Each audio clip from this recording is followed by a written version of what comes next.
अस्सलामुअलैकुम। SMTV global के साथ मैं हूं आमना अनफाल। सबसे पहले न्यूज़ हेडलाइंस।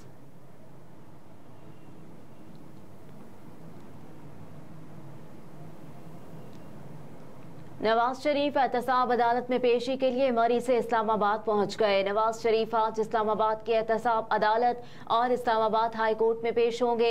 नवाज शरीफ अपने जाती स्क्वाड के साथ बरास्ता मरी एक्सप्रेस वे रवाना हुए। नवाज शरीफ के हमरा मरियम नवाज और वकला की टीम भी है। नवाज शरीफ आज तोशाखाना रेफरेंस केस में एहतसाब अदालत में पेश होंगे। अदालत ने नवाज शरीफ के वारंट आज तक मुअत्तल किए थे।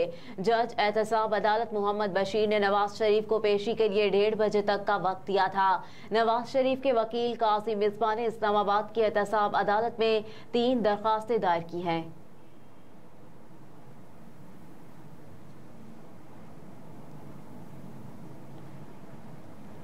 ईंधन की किल्लत से PIA का फ्लाइट ऑपरेशन बदस्तूर मुतासिर। आज भी 51 परवासें मनसूख।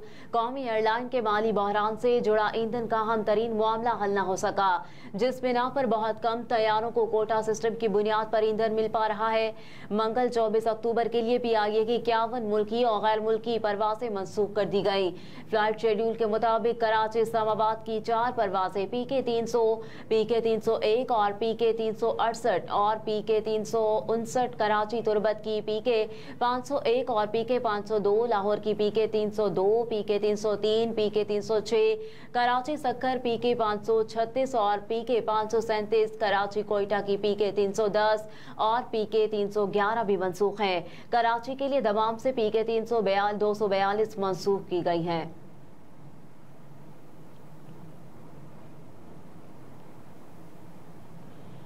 बिलावल भुट्टो ने तमाम जमातों के लिए लेवल प्लेइंग फील्ड का मुतालबा कर दिया। सुप्रीम कोर्ट बार की तकरीब से खिताब में नून लीग पर तंज करते हुए कहा कि हमें तो गैर जमहूरी कुव्वतों को दिखाना था जमहूरी हुकूमत कैसे कायम करते हैं, हमें तो पार्लियामान और आवाम का एतमाद बहाल करना था।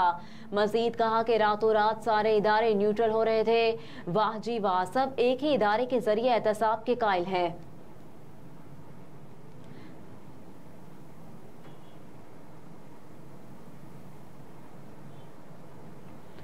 IPP ने फौजी अदालतों के खिलाफ सुप्रीम कोर्ट का फैसला कौमी सलामती के बरअक्स करार दे दिया।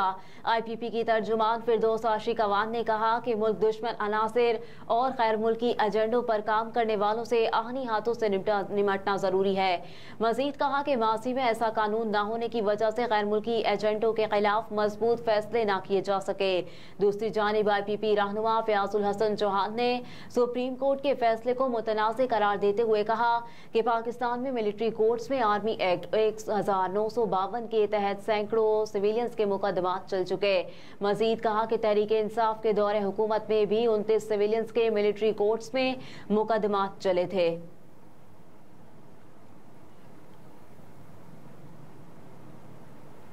यूटिलिटी स्टोर्स पर चीनी 8 रुपए फी किलो महंगी हो गई। यूटिलिटी स्टोर्स कारपोरेशन ने दस्तयाबी के साथ ही सब्सिडी वाली सस्ती चीनी 8 रुपए फी किलो महंगी कर दी। ज़राए के मुताबिक बगैर सब्सिडी वाली चीनी की फी किलो कीमत में भी 8 रुपए का इजाफा कर दिया गया। यूटिलिटी स्टोर्स पर चीनी की कीमतों में इजाफे का इतलाक फौरी होगा। यूटिलिटी स्टोर्स पर आम सार्फिन के लिए फी किलो चीनी की कीमत 155 रुपए मुकर्रर की गई है। BISP सार्फिन के लिए चीनी की फी किलो कीमत 109 रुपए मुकर्रर कर दी गई। इससे कबल आम सार्फिन के लिए चीनी की कीमत 147 रुपए फी किलो थी। सब्सिडी के तहत चीनी की पुरानी कीमत 101 रुपए फी किलो थी।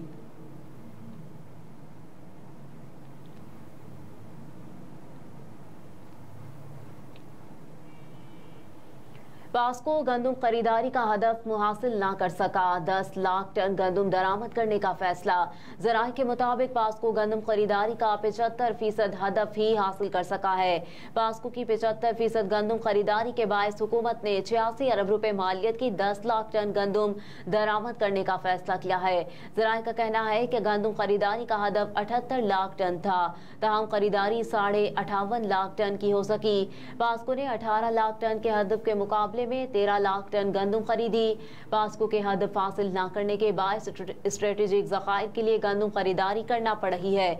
ज़राए ने बताया कि निगरान हुकूमत गंदम की दरामद कम करने के लिए गंदम की आमदी इमदादी कीमत बढ़ाने पर गौर कर रही है। ज़राए के मुताबिक वजारत खजाना ने निजी शोबे को गंदम दरामद करने की हिमायत की है। ज़राए के मुताबिक दरामद की जाने वाली गंदम 86,811 रुपए फी टन के हिसाब से कराची पहुंचेगी। ज़राए वजारत खजाना के मुताबिक पाकिस्तान रवा माली साल मजमूई तौर पर 25 लाख टन गंदम दरामद करेगा। हुकूमती सतह पर 15 लाख टन जबकि निजी शोबे 10 लाख टन गंदम दरामद करेगा। ज़राए ने बताया कि गंदम हुकूमती सतह पर रूस से खरीदी जाएगी। हुकूमती सतह पर गंदम दरामद से $50 करोड़ से अखराजात का अंदाजा लगाया गया है।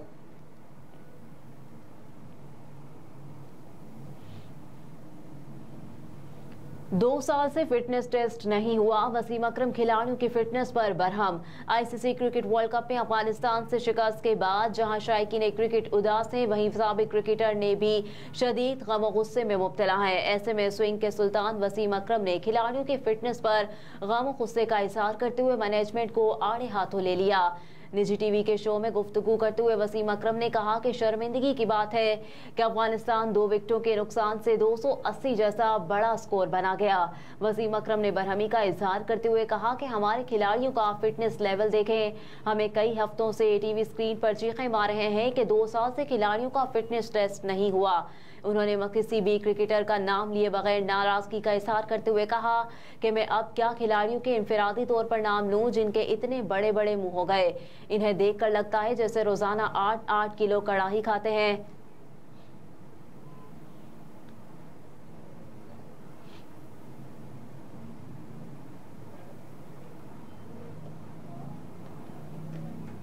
हॉकी हमारा कौमी खेल है, इसका खोया हुआ मकाम वापस दिलाएंगे। निगरान वज़ीर आज़म, जिसके लिए हुकूमत हॉकी के फरोग के लिए तमाम तर वसाइल बरूए कार लाएगी। आर्मी वेलफेयर ट्रस्ट के ज़ेर एहतमाम 67वें कौमी सीनियर हॉकी चैंपियनशिप की अख्तितामी तकरीब से खिताब करते हुए निगरान वज़ीर आज़म ने कहा कि किसी भी कौम की पहचान सकाफत और खेलों से होती है। माजी करीब में पाकिस्तान की हॉकी टीम का दुनिया में इंतहाई नुमाया मकाम था, लेकिन मुख्तलिफ वजूहात की बिना पर यह बतदरीज कम होता चला गया। आज मुझे ये देखकर खुशी हुई है कि इस खेल में एक बार फिर जान पड़ गई। निगरान वज़ीर आज़म ने कहा कि इस वक्त की पाकिस्तान की आबादी 60% नौजवानों पर मुश्तमिल है और नौजवान किसी भी कौम के मुस्तकबिल की जमानत होते हैं। इन नौजवानों के लिए खेलों के बेहतरीन मैदान और सामान की फराहमी सिर्फ हुकूमत पाकिस्तान की ही जिम्मेदारी नहीं, बल्कि इसमें तमाम निजी इदारों और कंपनियों को भरपूर शमूलियत इख्तियार करनी चाहिए ताकि ये नौजवान मुल्क की तरक्की में अपना कलीदी किरदार अदा कर सकें।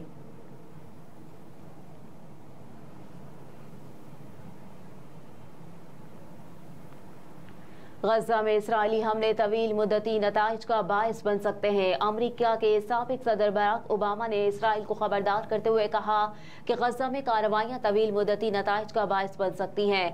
गैर मुल्की मीडिया के मुताबिक मजलूम फलस्तीनियों पर इसराइली बर्बरियत पर साबिक सदर बराक ओबामा ने कहा कि हमास के खिलाफ इसराइल की जंग में गजा में पानी और खाना बंद करने से न सिर्फ फलस्तीनियों के रवैये मजीद सख्त हो जाएंगे, बल्कि इससे इसराइल की बैनुल अक़वामी हिमायत भी कमजोर पड़ जाएगी। ओबामा ने यह भी कहा कि इंसानी जानों की कीमतों को नजरअंदाज करने की इसराइली फौज की हिकमत अमली उन्हें उल्टा जवाब दे सकती है। इसराइली जारहियत की वजह से अब तक 5000 से ज्यादा फलस्तीनी शहीद हो चुके और मकबूजा फलस्तीन के महसूर शहर गजा के अल अहली अस्पताल में मिसाइल हमले के बाद इसराइल ने मजीद अस्पतालों पर बमबारी की धमकी दी है और अस्पताल खाली करने की वार्निंग दी। अरब टीवी को इंटरव्यू में फलस्तीनी हलाल अहमर की तर्जुमान नियाल फरसक ने बताया कि इसराइली फौज मुसलसल गजा पट्टी के अस्पतालों को खाली कराने की वार्निंग दे रही है और इसराइली तैयारे गजा के अस्पतालों के बिल्कुल करीब बमबारी कर रहे हैं।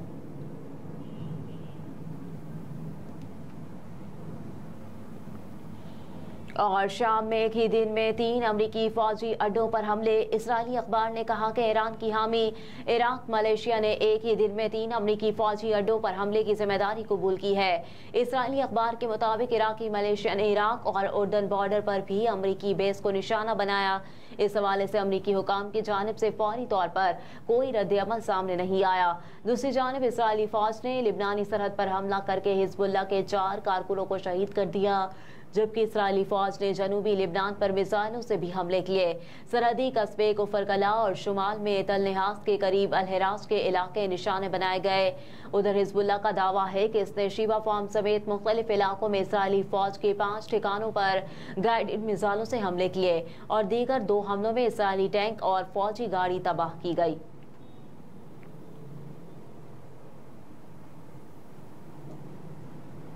हेडलाइंस आप जान चुके। न्यूज स्टूडियो से फिल वक्त इतना ही। आप देखते रहिए SMTV ग्लोबल।